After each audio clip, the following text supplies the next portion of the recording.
এই হাসনাত আব্দুল্লাহ, ওই ছাত্র সমন্বয়ক, যে এখন এনসিপির নতুন যে পার্টিটি হয়েছে তার একটি নেতা, কিছুদিন আগে যে বলল সেনাবাহিনীর সাথে তার মিটিং এ কি কি কথা হয়েছে। তো আমি তো তার কথা বিশ্বাস করতে পারি না। এই কারণে পারি না কারণ গোপন মিটিং গুলোতে কি কথা হয় বাইরে এসে সে মিথ্যা কথা বলে। কারণ আপনাদেরকে একটু মনে করিয়ে দিতে চাই, জুলাই মাসের 20 তারিখে 2024 সালে আমাদের সাথে এই তিনজন ছাত্র সমন্বয়কের একটা মিটিং হয়েছিল রাষ্ট্রীয় অতিথি ভবন পদ্মায়। এবং এই মিটিং এ ছিল এই হাসনাত আব্দুল্লাহ, সার্জিস আর হাসিব আর একটা ছেলে, যে ছেলেটা কিছুদিন আগে দাবি করলো যে মেট্রো রেল যদি আগুন জ্বালিয়ে না দেওয়া হতো, পুলিশকে যদি হত্যা করা না হতো, তাহলে তাদের বিপ্লব সফল হতো না। তো এই ছেলেটাও ছিল। তো এই তিনজনের সাথে মিটিং যেটা আমাদের হয়েছে, সেখানে কিন্তু প্রথমবার তারা যখন এসেছিল তখন আমরা গিয়েছিলাম এবং তারা অনুরোধ করেছিল যে তারা তখনই আলোচনায় বসতে চায় না, আরো কিছুদিন পরে তারা বসতে চায়, তাদের আরো কিছু প্রিপারেশন লাগবে। এবং আমরা কিন্তু তাদের সেই মতামতের সাথে মতামতকে শ্রদ্ধা জানিয়ে তখন আমরা মিটিং করিনি। আমরা গিয়েছিলাম কিন্তু আমরা তারপর চলে এসেছি। আমরা চাইলে কিন্তু বুঝতে পারতাম। রাষ্ট্রীয় অতিথি ভবন পদ্মায় আমরা আছি, আমাদের সিকিউরিটি ফোর্সের সবাই ছিল, তারা তিনজন ছিল, বাট আমরা তাদের ওপিনিয়নের ব্যাপারে শ্রদ্ধাশীল ছিলাম। কিন্তু দ্বিতীয়বার আমরা যখন গেছি তখন তাদের সাথে আমাদের মিটিং হয়েছে, 2 ঘন্টার উপরে মিটিং হয়েছে। তারা আমাদেরকে রিকোয়েস্ট করেছিল যে আমরা যাতে কোনোভাবেই না বলি যে তাদের সাথে আমরা আলোচনা করেছি, এবং তাদের 9 দফাকে তারাই কিন্তু পরিবর্তন করে 8 দফা করেছিল। এবং পরবর্তীতে তারা মিটিং শেষে বের হয়ে গণমাধ্যমকে তারা এই কথা বলেছিল, এবং গণমাধ্যমকে তারা যে কথা বলেছিল এটা কিন্তু অন রেকর্ড আছে। তারা আমাদেরকে রিকোয়েস্ট করেছিল যে আমরা যেন কোনোভাবেই এটা প্রকাশ না করি যে তাদের সাথে 2 ঘন্টার উপর মিটিং হয়েছে, আমরা যেন বলি যে তারা শুধু দাবি জানাতে এসছে, দাবি জানিয়ে চলে যাচ্ছে। তো ওই মিটিং এ আরো অনেক কথা হয়েছে, আমি এখন এগুলো বলছি না। কিন্তু এই মিটিং এ তারা কি বলেছিল, এই বিষয়গুলো যদি আপনারা জানেন তাহলে আপনারা দেখবেন যে কত বড় মিথ্যাবাদী এরা। সেই মিটিং এ তাদের কি আচরণ ছিল, কিভাবে তারা কথা বলেছিল, কি তারা চেয়েছিল, আর পরবর্তীতে সেই মিটিং এর বিষয় নিয়ে সে ব্যাখ্যা দিতে গিয়ে যেভাবে নিজেকে হিরো হিসেবে উপস্থাপন করার চেষ্টা করেছে, একটা ফেক ড্রামাবাজ এই ছেলেটা। ন্যূনতম অনেস্টি, সততায় নাই। হ্যাঁ, একটা বিষয় হতে পারে যে একটা গোপন মিটিং এ যে কথা হয়েছে, সেখানে একটা জেন্টলসম্যান এগ্রিমেন্ট যেহেতু থাকে, সেই মিটিং এ হয়তো সে তার যে সংগঠনের নেতৃত্বকে জানাবে, আমরাও যে আমাদের সাংগঠনিকভাবে মাননীয় প্রধানমন্ত্রীকে জানিয়েছি। কিন্তু এর বাইরে হয়তো জেন্টলসম্যান এগ্রিমেন্ট যেটা থাকে বাইরে কাউকে জানানো হয় না। এটা একটা বেসিক নীতি নৈতিকতা প্রশ্ন। কিন্তু সেই ছেলে ওই মিটিং এর প্রশ্ন টেনে বিভিন্ন জায়গায় কথা বলে বেরিয়েছে, এবং সকল কথা মিথ্যা কথা বলেছে, এবং নিজেদেরকে হিরো হিসেবে দেখানোর চেষ্টা করেছে। তো এরকম ঘটনা যখন ঘটে তখন আমাদেরও দায়িত্ব হয়ে যায় আসলে ওই গোপন মিটিং এ কি আলাপ হয়েছে সেটি দেশবাসীকে জানানো। কারণ তারা তো মিথ্যা কথা বলছে। ওরা যদি সেই মিটিং নিয়ে কোনো কথা না বলতো, সেগুলো নিয়ে বাগাড়ম্বর এবং এই ধরনের হিরোগিরি ড্রামাবাজি না করতো, মিথ্যা কথাগুলি না বললে আমরা হয়তো সেই জেন্টলসম্যান এগ্রিমেন্ট বা নীতি নৈতিকতার জায়গা থেকে চুপ থাকতাম, কথা বলতাম না। কিন্তু আজকে যে মিথ্যাচারগুলি করছে তারা, আমি তো হাসি পাই এর কথা শুনে আমার, যে সেই মিটিং এ তারা তাদের কি আচরণ ছিল, কি বক্তব্য ছিল, আর এখন তারা সাধারণ মানুষকে কি কথা বলে। অদ্ভুত। কি তারা বলেছিল একটু একটু করে সব আমরা প্রকাশ করব, এবং তাদেরকে একটু মাথায় রাখতে বলবো সেই মিটিং কিন্তু রাষ্ট্রীয় অতিথি ভবন পদ্মায় হয়েছিল। কাজে তারা যে বক্তব্যগুলো দিয়েছে, কি কথা বলেছিল, এগুলো কিন্তু প্রমাণ আমরা হাজির করতে পারবো। খুব বেশি যদি মিথ্যাচার তারা না করে, মিথ্যাচার না করে এগুলো থেকে চুপচাপ থাকাই ভালো। এত নিজেকে হিরোগিরি দেখানোর, ভিতরে এসে মানে কাচুমাচু করে স্যারেন্ডার করে, আর বাইরে এসে হিরোগিরি, ডোন্ট ডু দ্যাট।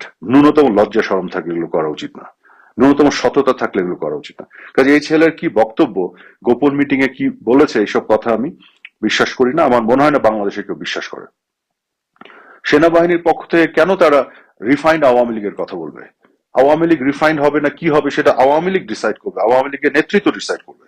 সেনাবাহিনী আমাদের পক্ষ থেকে এই রিফাইন আওয়ামী লীগের নেগোসিয়েশন করার কেউ না তো, কারণ সেনাবাহিনী এই ধরনের কথা বলার কোনো কারণই নাই। আর আওয়ামী লীগকে পুনর্বাসন করারও কোনো প্রশ্ন এখানে আসে না, কারণ আওয়ামী লীগ আছে, আওয়ামী লীগ ছিল, আওয়ামী লীগ থাকবে। এদেশে জন্ম দিয়েছে আওয়ামী লীগ। হ্যাঁ, জুলাই আগস্টের ঘটনাগুলোকে ঘিরে বেশ কিছু ভুল বুঝাবুঝি হয়েছে, দেশের মানুষের মধ্যে কিছু বিভ্রান্তি তৈরি হয়েছে, এটা আমরা বুঝি।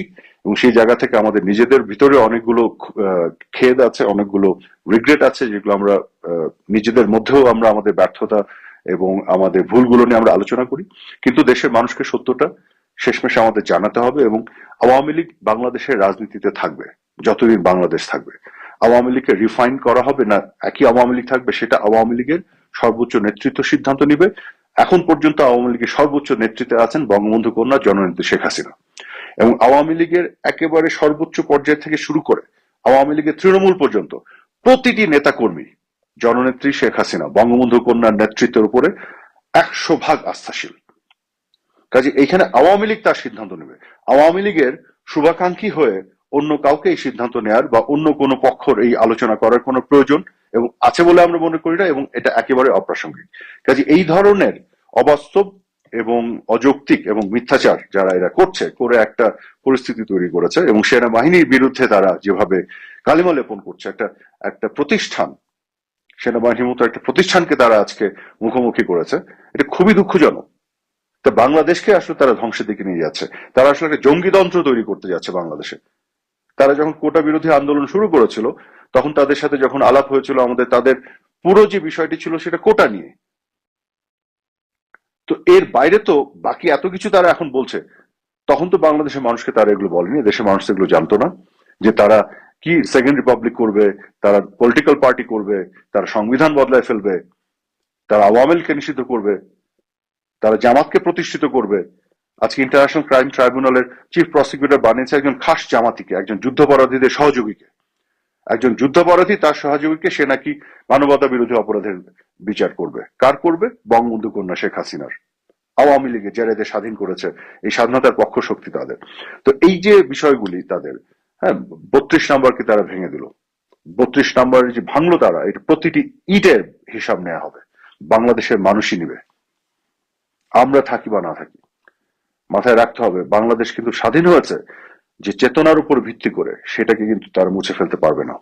বাংলাদেশের সাধারণ মানুষ অনেকখানি বিভ্রান্তির মধ্যে পড়েছিল, এ ব্যাপারে কোনো সন্দেহ নাই, এবং সেক্ষেত্রে আমাদেরও কিছু ভুল ত্রুটি এবং ব্যর্থতা ছিল, সেটা আমি মনে করি এবং মেনে নিই, স্বীকার করি।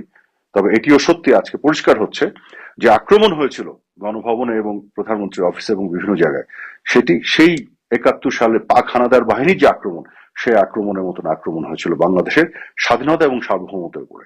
যে কারণেই এই জঙ্গিরা আক্রমণ করেছিল, সেই প্রো পাকিস্তানিরা, এবং যে কারণে জাতির জনক বঙ্গবন্ধু সেই তারা স্ট্যাচু সেটি ভেঙে ফেলেছে, তারা 32 নম্বর তারা ভেঙে ফেলেছে। কাজে স্বাভাবিকভাবে পাক হানাদার যখন আক্রমণ করে, তখন আওয়ামী লীগের নেতৃত্ব বা মুক্তিযুদ্ধের পক্ষের চেতনা, বাংলাদেশের পক্ষের নেতৃত্ব পার্শ্ববর্তী দেশে আশ্রয় নিয়েছিল, 1971 সালে নিয়েছিল, এবং আমরা সরকার গঠন করেছিলাম, প্রবাসী সরকার, মাথায় রাখতে হবে। কিন্তু যুদ্ধ আমরা করেছিলাম, এবং সেই যুদ্ধ আমরা আবারও করব, এবং যুদ্ধে আমরা জয়ী হব। আমি বলছি না যে এই 71-এর মতন সেই লিটারেলি বন্দুক নিয়ে যুদ্ধ, কিন্তু এই যে লড়াই, মানুষের মনস্তত্ত্ব নিয়ে ওদের যে খেলাধুলা, মিথ্যাচার, মানুষকে বিভ্রান্ত করা, সেইখানে মানুষকে বিভ্রান্তি থেকে বের করে এনে সত্য উন্মোচন করা, সেই জায়গাতে সেই যুদ্ধ আমরা করব, এবং সেখানে আমরা জয়ী হব। সত্যের জয় হবে, বাংলাদেশের জয় হবে। এই জঙ্গিতন্ত্র, জঙ্গিদের বিজয় হতে পারে না। শুধুমাত্র বাংলাদেশের মানুষের সাময়িকভাবে বিভ্রান্তির সুযোগ নিয়ে তারা এই কাজগুলি করছে, এবং সেইখানে বাংলাদেশের মানুষ যে বিভ্রান্ত হয়েছে, সেই দোষ আমি এদেশের মানুষকে দিই না, সেই দোষের দায় আমি আমার ঘাড়ে নিই, আমাদের ঘাড়ে নিই। আমাদের বেশ কিছু ব্যর্থতা, ভুলের কারণে সেটি হয়েছে, তবে সেটিকে শুধরানোর দায়িত্ব, সেই দায়ও আমাদের, এবং সেই কাজগুলি আমরা করব। কারণ আগামী দিনে বাংলাদেশ মুক্তিযুদ্ধের চেতনার উপরে দাঁড়িয়ে তৈরি হতে হবে। গণতন্ত্র থাকতে হবে, এখানে আইনের শাসন থাকতে হবে, মানবাধিকার থাকতে হবে, ন্যায় বিচার থাকতে হবে। এই বিষয়গুলো নিয়ে আমরা কোনো কম্প্রোমাইজ করবো না। তার মানে এই নয় এই পুরো বিষয়গুলো নিয়ে আমরা আমাদের শাসন আমলে সবকিছু শুদ্ধ করে ফেলেছিলাম, এমন কিছু আমি দাবি করছি, এরকম কিছু আমি দাবি করছি না। আমাদেরও ভুল ভ্রান্তি, ব্যর্থতা, ঘাটতি ছিল, কিন্তু তার মানে এই নয় যে এই জন্য বাংলাদেশকে ধ্বংস করে জঙ্গিতন্ত্র তৈরি করতে হবে, জঙ্গিদের স্বর্গরাজ্য করতে হবে। আমরা যেখানে আমাদের ঘাটতি ছিল সেটা পূরণ করে আগামী দিনে আমরা আরো ইমপ্রুভ করতে চাই। সেটি আমাদের অঙ্গীকার, কমিটমেন্ট বাংলাদেশের মানুষের কাছে। আপনাদের সবাইকে অনেক ধন্যবাদ।